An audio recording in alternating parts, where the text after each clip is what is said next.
देखा के सामान खुलिया कातुरीली बनैबू। देखा के सामान खुलिया कातुरीली बनैबू।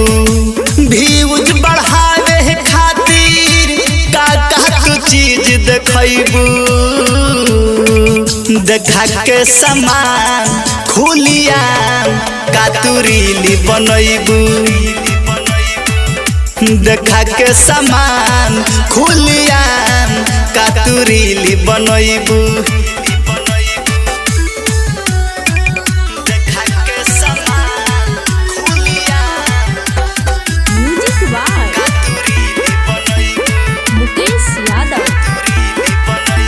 वीडियो में दहिया के झारेलू, जब मन कपड़ा उतारेलू। मुंडी बना के तू आपन हो लइकन के नियत बिगाड़ेलू। वीडियो में दहिया के झारेलू, जब मन कपड़ा उतारेलू। मुंडी बना के तू आपन हो लइकन के नियत बिगाड़ेलू। ढोढ़िया देखा के है आपन कहियाल भ्यूज के पैबू। देखा के सामान खुलिया कातुरीली बनैबू।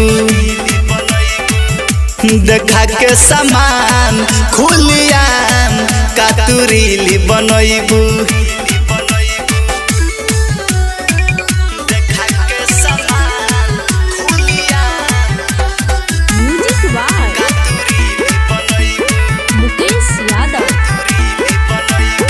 राइटर आशिक पागल आइल बा, देखी फिर जब आइल बा। वीडियो देखी के तोहर हो सब पर मन भगुआइल बा। राइटर आशिक पागल आइल बा, देखी रूप सब आइल बा। वीडियो देखी के तोहर हो सब पर मन भगुआइल बा। कहे बबुआ मुँह लागे चढ़ के तू गाछ हिलैबू। देखा के सामान खुलिया कातुरीली बनैबू। देखा के सामान खुलिया कातुरीली बनैबू।